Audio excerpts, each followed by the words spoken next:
Tere päevast! Täna on Tiiu Piiburi maalistuudio. Mõtlesin, mida inimesed kõik kodus saaksid teha. Ma näitan teile vahendeid, kõik on täna puidu peal tehtavad. Kuidas on võimalik puidu peal, siis see on mul 3-4 minutiga tehtud maal, sõrmedega, lihtne puulaud, täitsa võimalik uurijalt saada. Siis üks võimalus on võtta seesama palett, mille peal me segame värvi. Samamoodi on maal. Aga täna keskendume siis maalile. Siin on üks näide olemas, puuketta peal maalitud õlivärvidega. Kuidas seda aluspinda ära kruntida ja siis tööks ette valmistada. Siin on üks ketas olemas, täitsa kore veel. Ma võtan siit 60 paberi ja lihtsalt hakkan seda nüüd töötlema. Siin on 120. Teete selle sama pinna jälle ühtlaseks. Nüüd on üks ketas täielikult juba sile. Saab käega üle libistada. Mis vahendeid me siia peale paneksime? Siin laual on PVA liim. Esimene etapp võib olla PVA liimiga üle tõmmata. Selleks kasutame spaatlit või siis võtate pahtlilabida ja libistate selle PVA liimi siia üle. Lasete ära kuivada. Ta kuivab kindlasti pool tundi jätate selle kuivamise aja.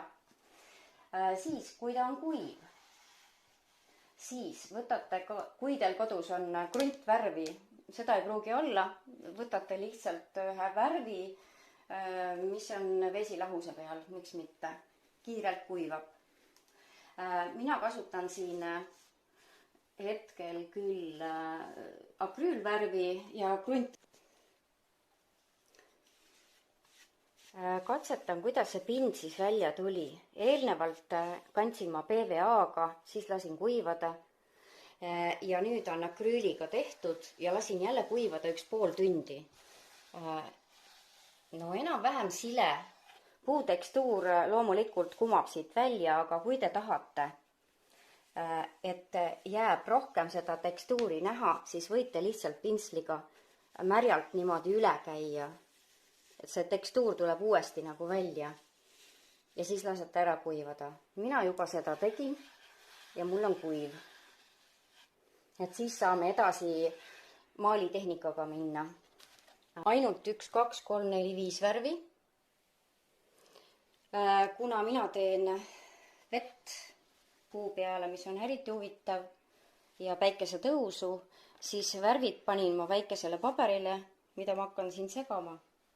Metsamaastiku teha, või tahate vett, või tahate lilli maalida, mida iganes teil pähe tuleb. Te võite täitsa vabalt enda tahtmist mööda edasi tegutseda. Aga mina hakkan siin vett maalima. Ja varsti ma näitan, mis sellest maalist edasi on saanud. Nii, õlivärvidega on maal siia nüüd ära kantud. Ja natukene sumestan seda pinda veel, et ta jääks selline õhuline. Ja värvid, mida me kasutasime, on siin. Rohkem värve ma ei pannud, sest kõik on see värvi segamine. Kõik toonid saate kätte mõnest värvist. Mida vähem värve, seda parem töö tuleb. Kindlasti ärge liialdage värvidega, sest kõike saab segada.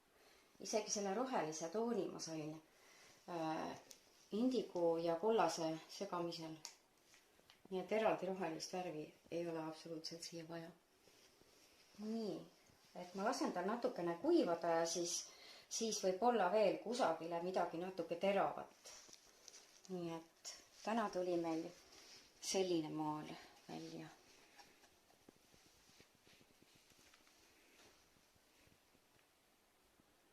Head nautimist ja olge loovad!